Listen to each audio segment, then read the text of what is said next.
Исәнмесез, хөрмәтле тамашачылар, Яңа гасыр каналында Акым сәгате тапшыруның чираттагы чыгарылышы. Бүген студиябызның кунагы танылган журналист, публицист, шагыйрь, Татарстанның атказанган сәнгать эшлеклесе Ләис Зөлкарнай. Ләис әфәнде, исәнмесез? Исәнмесез. Ләис абый, бүгенге әңгәмәне минем сезнең менә туган яклардан, туган җирләрегез белән бәйле хатирәләрдән башлыйсым килә. Ни өчен дигәндә, сезнең менә шигъриятегездә, иҗатыгызда туган төбәк, туган җир, тарих ул зур урынны алып торган формат. Әгәр дә инде сезнең туган якларга килсәк, сез тумышыгыз белән Башкортстанның Бакалы районы Яңа Саскүл авылыннан, шулай бит. Тарихтан билгеле булганча, сезнең авылыгыз әле шактый яшь, ялгышмасам, ул Совет чорларында төзелә, төгәлләргә 1919 елларда. Менә аның ул җирлекләрнең тарихы бик тирәнгә барып тоташа икән. Менә бу тарих сезгә ни дәрәҗәдә тәэсир итте? Шунда безнең авыл 2019 елда үзенең 100 еллыгын билгеләп үтте. Тирәнгәрәк карасак, шунда 14-нче гасырның азагында 1380 елларда Туктамышхан,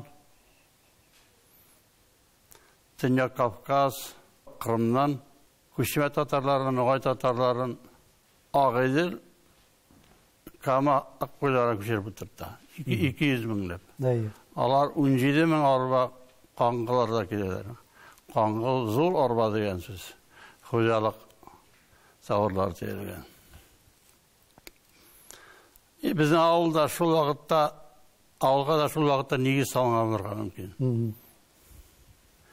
Чөнки тирә-яктагы тауларның исеменә карасаң, авылларның исеменә карасаң, шул Ноғай рухы балкып ята. Мәсәлән, безнең авылга терәлеп тора торган тау, көнчыгыш яктан Ноғай тауы дип атала. Нинди исем айга бетә, мәсәлән, Азнакай, Уразай. Алар Ноғайдан килгән исемнәр. Безнең янда тагы бар Урманай, Бакалага таба Камай, Катай. Ойда-ой. Ойда-ой. Матур исемне ул. Аннан соң Кайда Актүбә дигән җирлек бар. Ул элекеге Ноғай ордасының бәләкәй кенәзлегенең билегенең баш каласы, баш йортта торган урын бул санала. Сез менә бу җирлекләрнең тарихы белән инде ничектер авылдан киткәннән соң таныша башладыгызмы? Әллә инде бу мәктәп елларында, уку елларында ук, балачактан ук менә бу тарих сезгә ничектер якын булдымы? Менә тарих балачактан якын, чөнки безнең авыл көнчыгыш очында безнең йорттан 100 метр читтәрәк археология карталарына Саскүлское городище дигән дип булып теркәлгән борынгы каберлек бар. Дөрес әйткәндә, ул каберлек менә шул авыл башыннан башланып 250 метр кереп, беренче тәкърыкта мөҗәйләр тәкърында тәмамлана. Шул курган килә шунда хәтле. Авылның шул арт бакчаларына туры килә инде. Бәрәңге бакчаларына. Ягъни инде балачактан, яшьлектән күреп, менә шул бакчада үскән кеше сөякләр арасында үскән бәрәңгеләр ашап, шул бакчада табып алынган ок сөңге очлары белән, чүлмәк кыйпылчаклары белән кибетле уйнап, баш казаган табып алган урын кылышы сугышлы уйнап үскән малай инде. Шуңа күрә тарих миңа балачактан кирде сеңде. Сезнең менә гыйлемегезгә килгәндә, урта мәктәп һәм Казан дәүләт университетының татар филологиясе факультеты. Сез бит инде мәктәп елларыннан ук әле шигърияткә килгәнче прозадан башлагансыз, шулай бит, хикәяләр язып. Һәм инде шушы мәктәп елларында ук район газетасы гына түгел, республика югарлыгындагы матбугатта, мәсәлән, Татарстанның үзәк газета журналларында сезнең язмаларыгыз дөнья күргән. Менә шушы яшьтән, шушындый ижат белән шөгыльләнгән Ләис Зөлкарнәйнең тормышта сукмагы инде билгеле идеме укыганда? Билгеле иде. Мен югары классларда укыганда Казаннан хат килеп төште. Илдар Аби Юзефтан, Язучылар союзының яшьләр белән эшләү бүлегеннән инде. Мине Казанга чакырталар, булган шигырьләрне тиеп, Казанга килдем. Мен Казанга киттем, анда шәхси иҗат семинар үткәрделәр минем өчен. Аны Хәсән ага Туфан, Сибат Хаким, Нури Арслан хикәяләрдә язган инде. Әмирхан ага иникидә килгән. Олпат кешеләр. Алар миңа үзләренең фатихаларын берделәр, матур сүзләрне әйттеләр. Һәм авылдан килгән яшь шагыйрьгә канатлар куйдылар инде. Анасы Яшьлинчедан килгән Зөлфәт абый, шагыйрь Зөлфәт. Әйе. Ул вакытта Яшьлинче хәзерге Сабантуй газетасында эшлидер. Менә син безнең конкурста җиңеп чыктың. Ул комсомол үрнәк алабыз дип аталар. Шуңа күрә шигырьне бер паласага тутырып, кириш сүз белән, зур фото белән бирәбез дип сөйнергән иде. Казан журналына килгән шагыйрь Рәдиф Гаташ, якташым, синең шигырьләре планга кертте дип тә сөйнерде.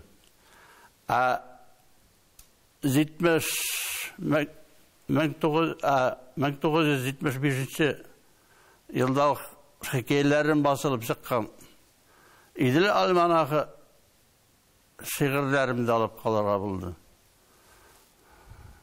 Ягъни сез Илдар Аби Юзеф мәктәпне бетерүгә әллә кайда йөрмә, туп-туры Казанга кил. Без сиңа университетка татар теле бүлегенә юллама бирәбез дип канатландырып кайтардылар. Рәис әфәнде, менә сезнең бит иҗатыгызның иң нәтиҗәле, иң шаулаган чоры дип мәктәп студент еллары дип тә атыйлар. Сез менә бу версия белән дип әйтик, килешәсезме? Мондый фикер белән. Әлбәттә килешәсез. Ул бит иң яшь вакыт. Күңелнең иң самими, иң чиста вакыты. Шагыйрьләр нәкъ менә шул вакытта язарга тиеш. Картайып беткәч түгел. Күңел саф чагында, хисләр ихлас чагында. Менә сез Рәдиф абый Гаташны искә төшердегез, якташыгызны.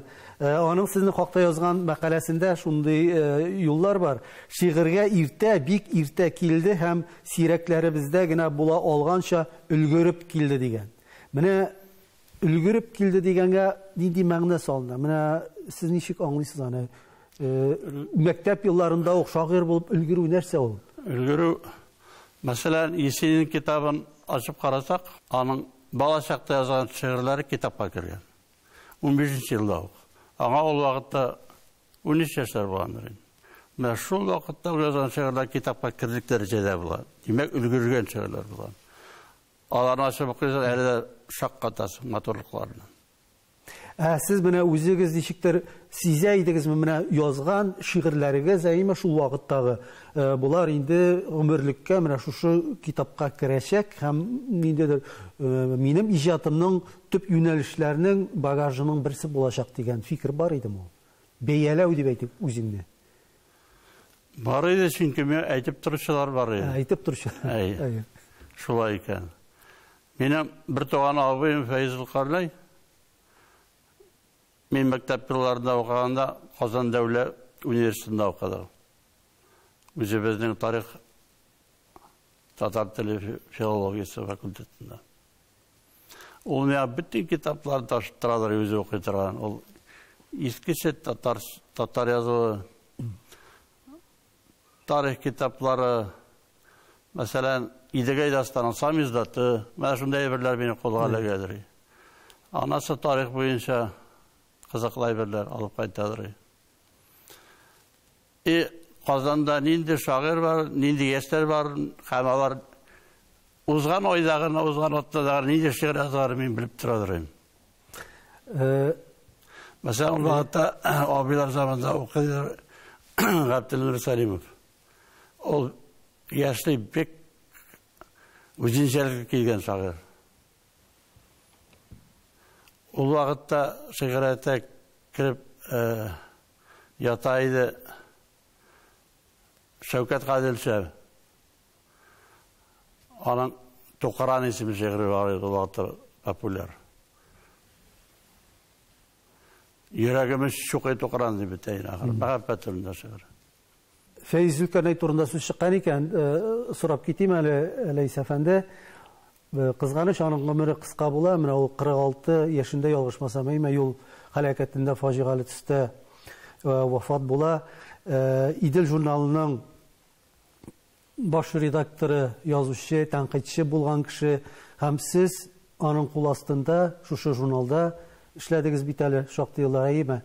Аның менә абыегызның ижад кешесе буларак сезгә тәэсире ни дәрәҗәдә булды? Ижадка тәэсире.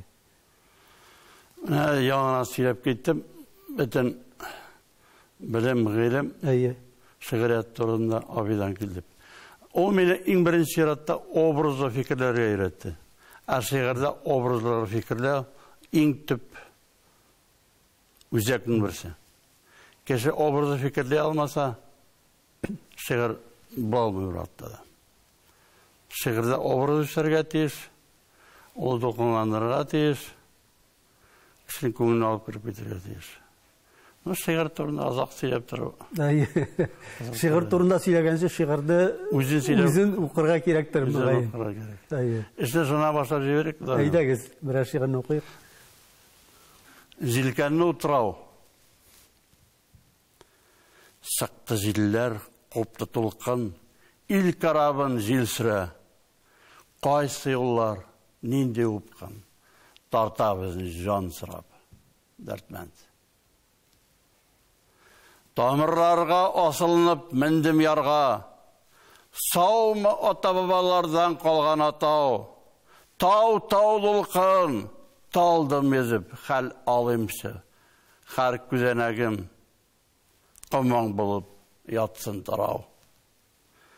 Сулар аксын, кояш күчсен, иссен җилләр, әмин ятыйм шулай кымшанмыйча, урталыкта калыйм алы. Ümit ezim. İdil kişer kişilerime ışanmışa. Işanmışa devir kişer kişilerime, kalemime, ilham kilgen kişilerime, kalayım sinde, anıtalım, manda tıptın. Küterge tilep tügül batıram deyip, baş kalkıtkan sayın soktu salı dolkan, anıtılıp, anıtılsın deyip ütkənlərim, teknikasın tınğı vermey iyankülük, iyanəkli zilkənlərdəy şarsıp şaulay, qımşanıplar qoya atau karap kübük. Bұрынғыдан, бұлғардан келген карап, қымға отырып қалған мәлі ұтырау болып, иянкілер дауыл-дауылы кетсін үшін, Сәяқ атау тұтқынлықтан қобарылып, кесершілер менюлеріне ялғыш қамын. Синдейкен дәуірлеріне кесер күшім, тұрмыш заман құмларына тірелгенде, дауыл-даула қобарылып кетер үшін.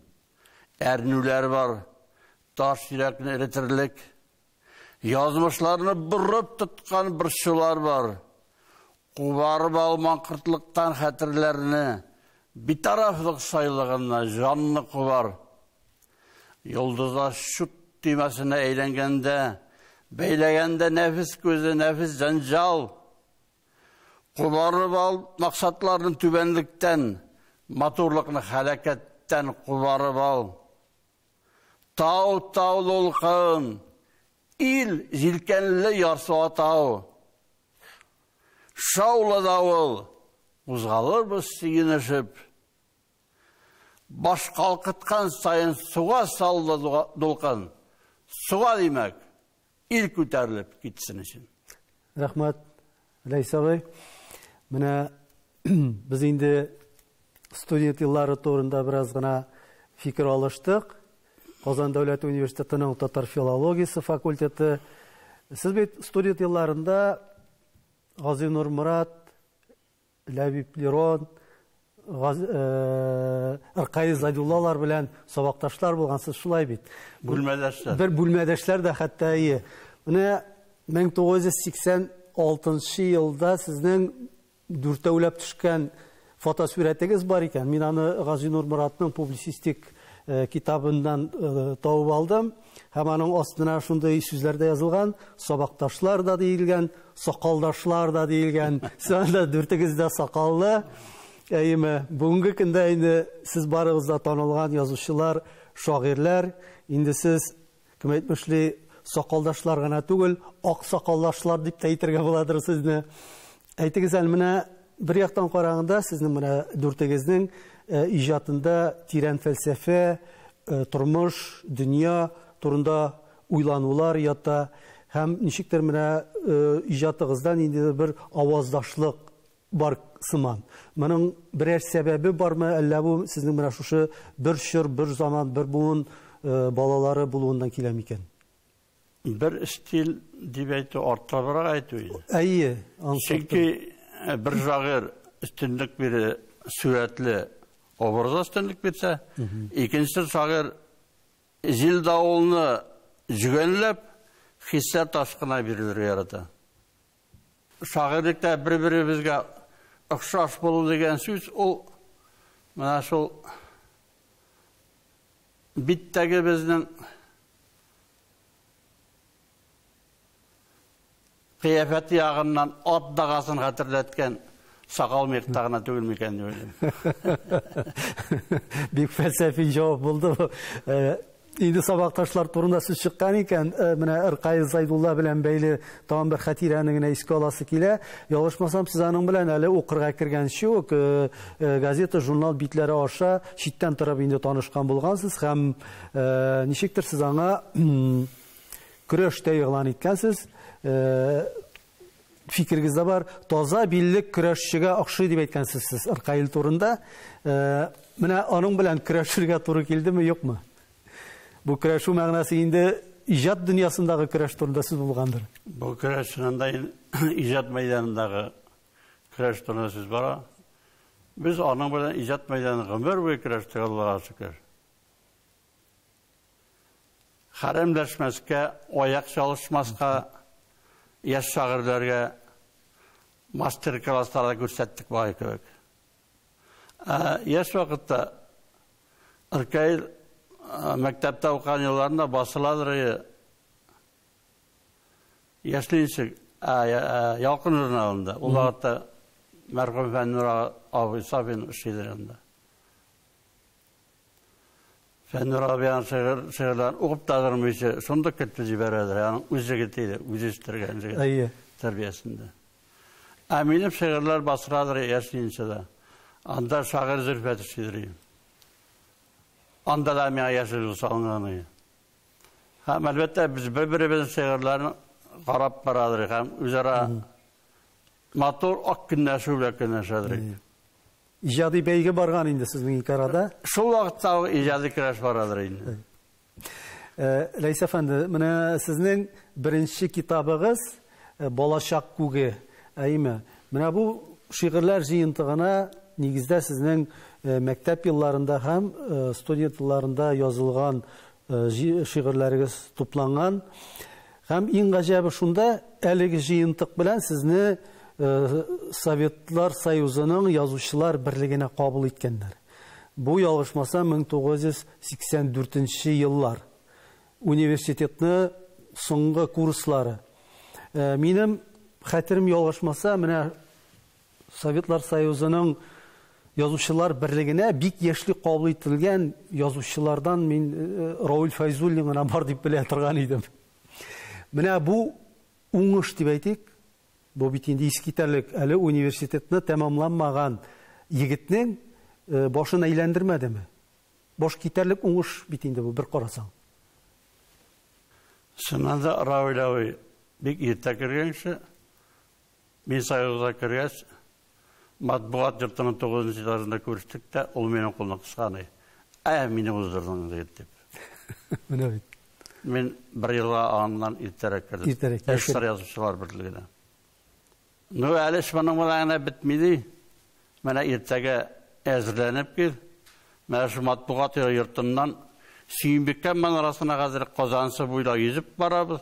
Анасы барып, тіге арға еткес 40 олып, кері орап қайтабыз. Мәне шында сен Фәйзүлленің крейсерский деп аталған езу алымын көрісің. Мәне шында ұзып қарасың мені дей. Солай неткені, ярышқа шақырған. Рауль Аллаға шүкір, ұзақ жылдар бірге езерге тұру келді. Сейінбекке мен арасына да ездік. Иділінің арияғына ұсланға қарап та ездік. Ол ұзақ езерге жатыран. Оның өзінің сынанда алымы бар. Ол көкіректі суға қопылап түгіл, әжілкесі біле суға батып, крейсер кебек суны ярып баратыға езу алымы. Кит шекілі бар ал, кит. Кит бала. Мына артынан етішіп бару өзі де ауыр. Ұл өткен дистанцияны өте тұрнасы түгіл.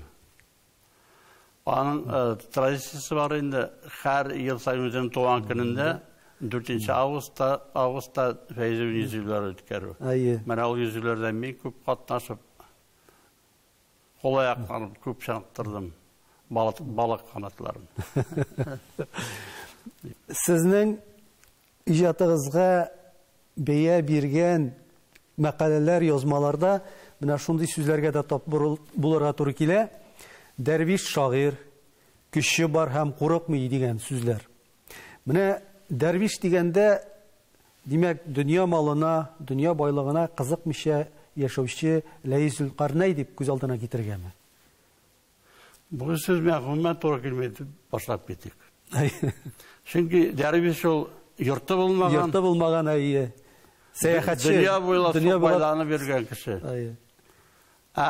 Эстер Язучылар Бірлігіне кірі ол Қазан фатирына ордер алуға теңіз ол вақыт, Совет заманында. Язушы кішіні 1 ел ішінде фатирлы етелер. Шуңа көрәк дәрбештік мен біктіру келмін. Икенче бәйе. Сөзігізді давам ете алам. Менің 20 яшта язған Қазанның баш базары деген пайым бар. Мәшіннен бәрекегені үзік, рахим етіп. Байлық деп ме, ақша деп ме, түндер бойы баш батуым. Менің мәлік кісілерді әкімініңдір, көңілінде вакуум. Көңіл толсан, сол қылдасын, жыр ізлем жыр, мен бет білем, кісәге әйлене көңіл толса, ақша қыштырдау білем. Мәне сіздің сұрауға жауап шушы олар. Сіздің қайбір шиғырларыңызны нешіктер мәне сүзлік тұтып оқырға керек деген фикір туа. Не үшін дегенде сіздің поэзияда, шиғыриятте ғәрәп, фарсы алынмалары, архаизмларды, ілекеге иске татар сүзләрен көп ұшыратырға туры келе. Айтығыз әлі, менә хәтта мен өзімнің мәктәптә оқыған елларда Ақмулла Қандалыйларны оқыған вақытты искә төшердем, аларның иҗатын. Бу тел байлыгы дип әйтегәндә, менә бу сүзләр алар сезнең шигърияттә ничектер язганда махсус файдаланыламы, әллә инде алар сезнең лексиконда менә шулар бу сүзләр яши һәм иҗат иткән вакытта алар үзләреннән үзләре менә шушы ак кагаз битенә төшәме? Кызганычка каршы безнең татар теле шул Аш-су тирәсендәгенә бетерелә башлады. Но Аш-суга кагыз сүзләр белән генә урта гасырда яшәгән атка атланган яугерне сурәтләп буламы тасвирлап. Шуңа күрә шул чордагы сугыш киемнәрен, атның исемен, дирбиясын аңлатқан сүздер қолламышы болмай. Бізден қапқа дегені ат турында бір сөз. Неде ат ол бұрлат? Бұрлат ат. Бұл қызыл жерлікке аз ғана ақын бір теге кірген ат, бұрлат ат деп аталған. Мәселен, дербеге көшеміз. Нәрсе ол құйышқан. Құйышқан ол ер алға артқа шо бермес үшін түшліктен һәм атның арқасына өткен қайышларының қатлаулы системасы деп аттық. Қазіргі физика тілдеруден. Мәселен, яугерін алсақ, соғысшыны алсақ, аның соғыш киімдерін шолшыр исімлері біліп атамасақ, аны соғыш қарауларын шолшырдағы исімлері біліп атамасақ, шол орта ғасыр турында біраз жүмле жазып боламы, жоқ ма? Мына шауы көре қолдарына тұрып келе. Ал сөздер не олам мен әлі қаян түгіл, өзіміздің Идігай дастанынан. Анда андай жауһарлар Аллаға шүкір толып ята. Инде біне қадар аңлашыла, Ләйсә әфәнде, менә бұл шиғырларны язғанда, бұл бит инде чиста лирика түгел, шулай бит инде. Сезгә ничектер менә фикерләп утырырга, архивларда казынырга, китапханәләрдә булырга, менә бу шигырьләр алар проза әсәре кебегрәк туамы дип сорыйсым килә. Шунда күләмле проза әсәре, роман языр өчен шактый гына эзләнергә, башта материал тупларга кирәк. Әлбәттә. Инкимендә бер ел үтә, ул архивларда калсын эзләп. Дастан дигән мин яза торган жанр, ол эпик жанрга керә, ол тизмә белән язылган роман инде. Икенче төрле. Миңа әле моңсы язган әйберләремә ярдәм итте. Университетта алган білім багажы. Җитмәгән өлешләр инде. Мин архивка ук барып йөри ала тора кеше түгел. Үзебезгә якын булган шул компьютер аша, идея китаплар аша, Фәннәр академиясе чыгарган китаплар аша белеп торабыз, Аллаһка шөкер. Менә сезнең иҗатыгыз, Ләйсә абый, сезнең поэзиягыз нинди катлам укучыларына якын дип уйлыйсыз бүгенге көндә? Кемнәр укый сезне? Шундый нинди дә булса күзаллау бармы, юкмы? Әлбәттә бар. Мин шигырь язганда һәр вакыт яшь шагыйрьләрне күз алдында тотып язам. Алар бу шигырьне ничә кабул итер микән дип. Менә фәлән шагыйрь ошар микән? Теге шагыйрь җыгылып китәр микән моны укыгас дип. Аларга һаманда үземдә булган байлыкны, шигърият байлыгын тапшырып калдырасы килә. Менә бүген инде еш кына ишетергә туры килә. Китап укымыйлар, аеруча шигырь китапларын кулларына тотып утыручылар бик сирәк дип. Менә әлеге сүзләрнең дөрестлегенә бер мәгълүмат буларак күптән түгел генә Татарстан үзәк китапханәсе соңгы вакытта укылган, иң яхшы укылган 10 китап һәм язучының исемен бастырып чыгарды. Һәм мин алар белән танышып чыкканнан соң шундый сүрәткә тап булдым. Әлеге китаплар арасында, язучылар арасында бер генә шигырь китабы да, бер генә шагыйрь да юк. Менә мондый вазгыятьтә, мондый шартларда ничек итеп укучыга барып ирешергә? Барманың юллары, сез бу хакта уйланасызмы, юкмы?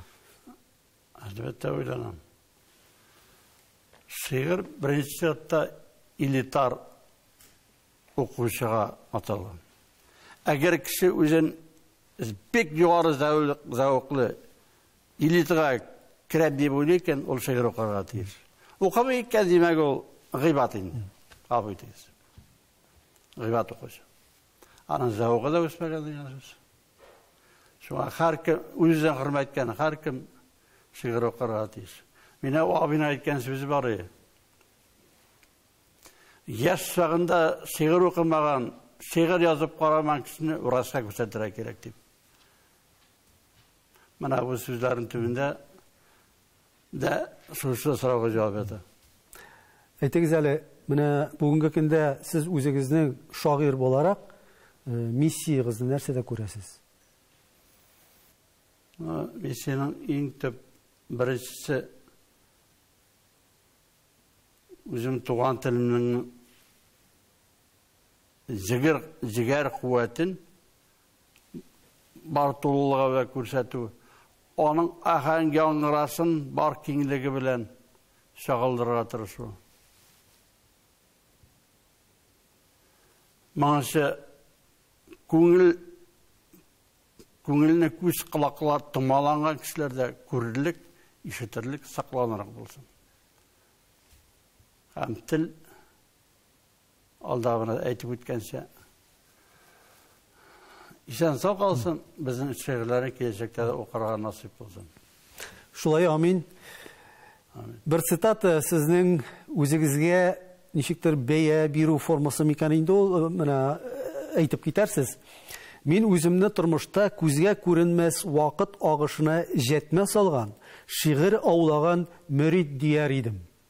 Шундый фәлсәфи язгансыз бу сүзләрегезне, хәтта бер генә әле укып чыкканнан соң әле аңлап, аңа кирип тә бетеп булмый. Үзегез шәрехләп китсәгез иде, нәрсә әйтергә теләдегез менә бу сүзләр белән? Шагыйрь кеше һәр вакыт белән бил алса.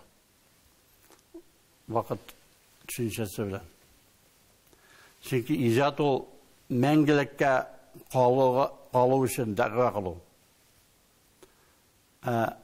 Вакыт агышына җәтмә ыргыту, аманнан шигырь, мәңгелек шигырьне тартып алу.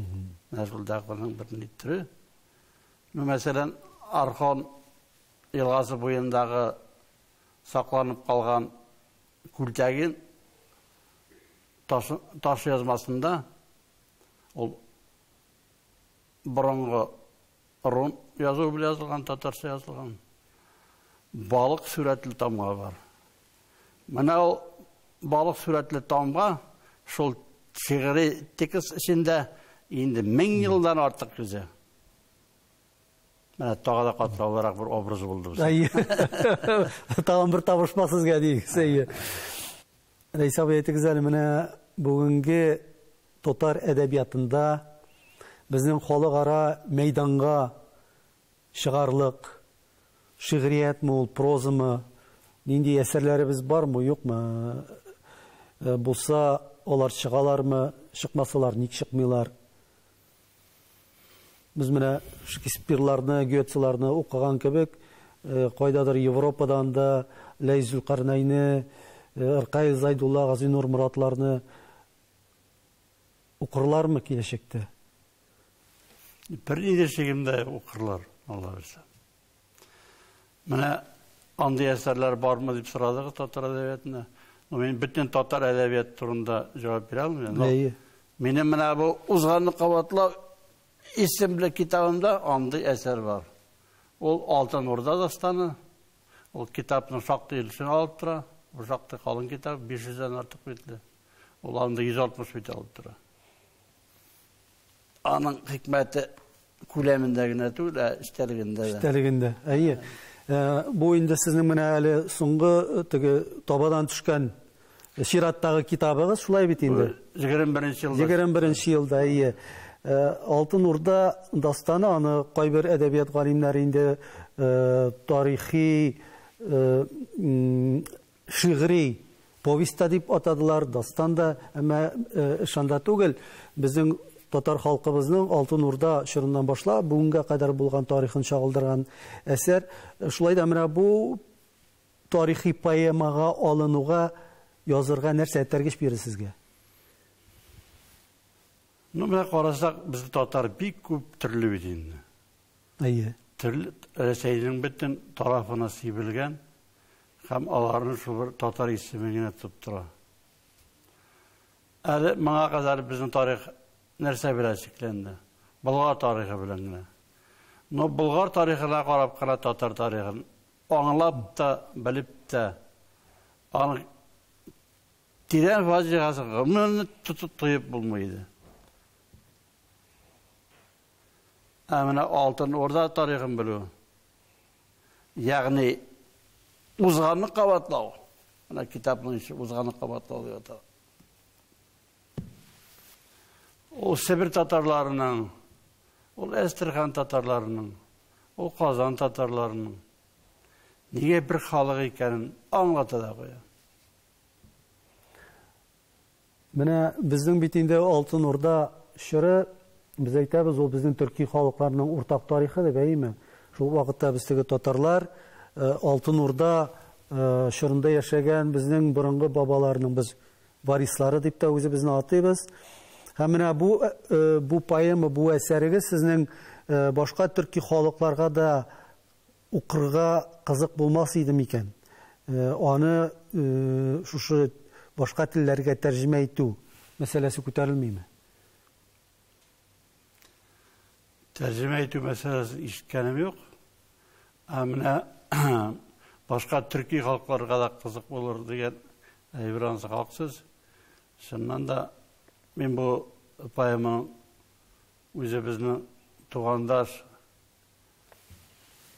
ут күрше казакларның теленнән тәрҗемә иттерер идем, минем көчтә килсә. Әйе. Якут туганнарга тәрҗемә иттерим. Үзбәкләрне дә онытмасым. Аларның да өлеше шактый Алтын Ордада. Үземне туган республика Башкортстанның башкорт теленә тәрҗемә иттерер идем. Мондый мөмкинлек бармы? Бу хыял гынамы, әллә бу сезнең уйда гына йөриме, сезнең башта гына бу хыяллар? Әлегә хыял гына. Әлегә хыял гына. Киләчәктә тәрҗемә итерләр дип уйлыйм. Шуннан бар. Шулай булсын, амин. Тагын бер әсәрегезгә тукталып үтәсе килә. Әле монсы мөгаен әле бернинди җыентыкка да кертмәгән әсәр, бу татар җие поэмасы. Шулай бит, ул менә Татарстан рәисе каршындагы телләрне саклау һәм үстерү махсус комиссиясе һәм Татарстан язучылар берлеге белән үткәрелгән әдәби конкурста сезнең ул әсәрегез беренче номинациядә җиңү яулады. Әйтегез әле, менә бу поэма ул конкурс өчен махсус язылдымы? Ничек аның тарихы? Бу конкурста җиңеп чыгу минем җиңү генә түгел. Ул Зәки Вәлиде туганның да кабат Казанны яулап алу иде. Дип бәялисез. Дип бәяли. Чөнки бу дастан әсәр Зәки Вәлинең хатирәләре белән бергә үрелеп бара.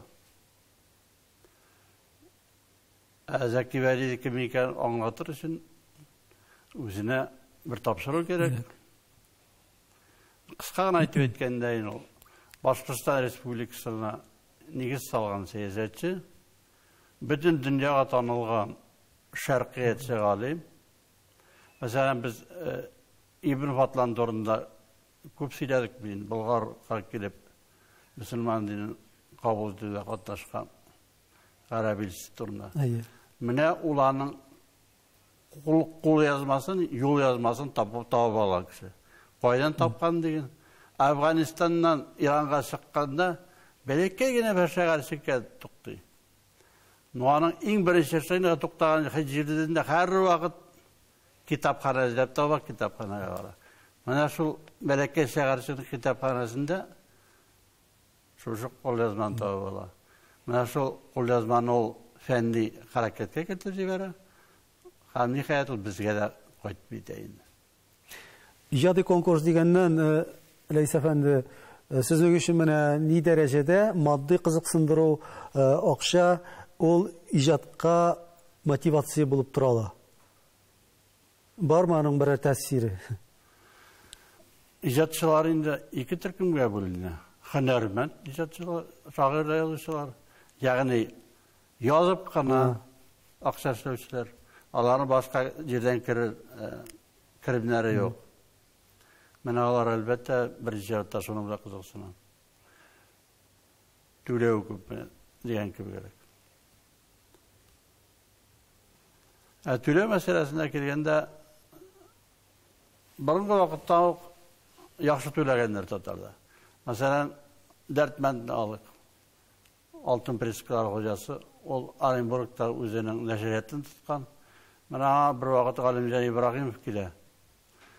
Үзенең кул язмасын күтәреп. Ул ата зур китап булмак кичәләр хикәяләре буламы? Дәртмән моны алып калырак куша. Һәм шул кичкенә генә күләмдәге әсәрләр içində ул вакытта зур акча булган 50 сум түләргә куша. Әлбәттә бу 50 сум Ибраһимовның үсеп китүенә этәргеч булмый калмагандыр дип әйтәм. Чөнки ул 50 сумга ул вакытта Оренбургтан Әстерханга барып була пароходка утырып bir yuvarı klası paratı aldı. Onda bir ay boyu yaxşı etip yaşap, icat etip, kiri qaytıp jitirge jiti. Ana ol hatta akşanın için, 50 sonu. Leysavi, mene bilumşe sizden turmuşta en mühim iki eybirge toyanasız. Onun birisi gaile, hem ikincisi icat. Mene siz bitalik küp balalı gaile başlığı, 4 balağız, Ayma, 3 улыгыз, 1 кызыгыз. Ижат белән гаиләне ничек алып барырга? Әле бит тормыш иптәшегез Фәрида ханым да рәссам, шулай ук ижат кешесе. Әйе. Ну, шундый ялгыш караш бар. Гаилә, балалар ижат акымы шәүтә дигән. Мен әйтәм, ижат ул шул вакыт белән көрәшү.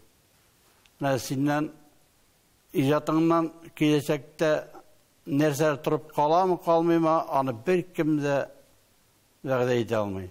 Синнән соң торып калган балаларың, алар син дәвам итә, алар шул вакытны җиңә, нәсел ыруың мәңгелеккә таба бара дигән сүз. Бала-чага да шул ижатның бер түре. Дип атыйм. Балалар дигәннән, менә biz еш кына инде һәр вакытта да аталар һәм балалар проблемасы бар.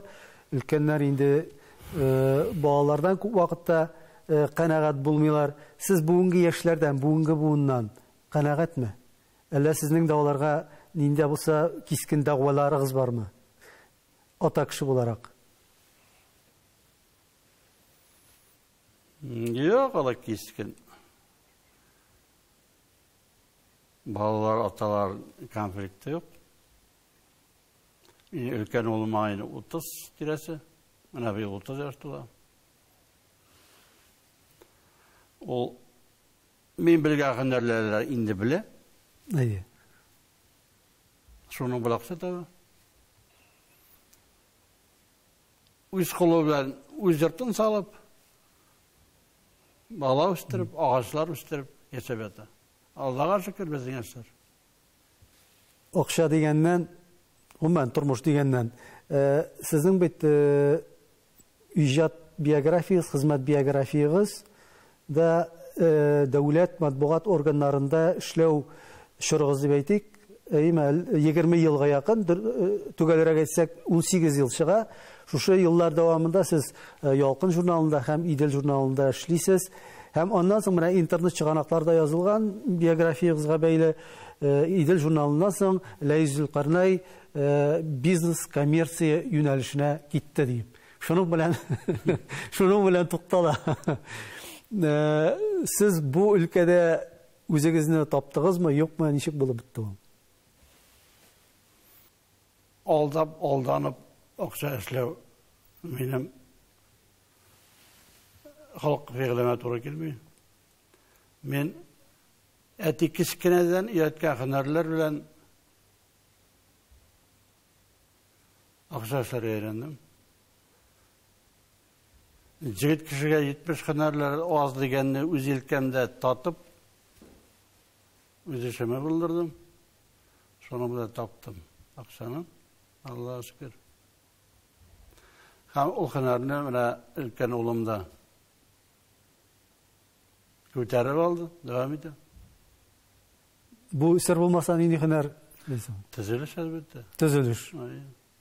Мәңгелек һөнәр. Мәңгелек һөнәр. Без бит инде мәңге Мин төзибез. кичкенә улымның исеме дә Давыт. Төзүче. Төзүче.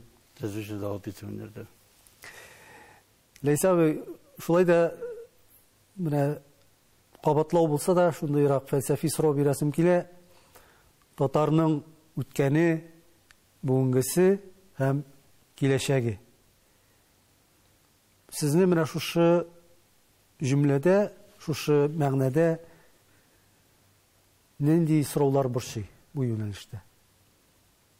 Мине иң борчыганы киләчәк, бүгенге һәм үткәнне таштыручы рух, татар рухы мәсьәләсе борчый. Менә ул сайыкмасын, югалмасын иде. Сакланып калсын татар рухы. Татар рухы ул беренче чиратта ил рухы. Чөнки безнең татарлар иң кимендә 9 империя корып, шул 9 империядә яшәп дөнья көткән кешеләр. Менә ул турда укып та китә алам менә. Ничек инде ил йортыбыз булмасын ди. Түбәсендә һаман да урда туграсы. Әй әрәсәй, күкләр пышылдагандыр сиңа. Алтын урда станында уртак илкәй булып тукыласыңны. Алтын урданы искә төшерергә, ягъни узганны кабатларга кирәк.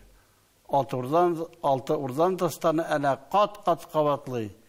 Ничек инде илекне калмасын ди.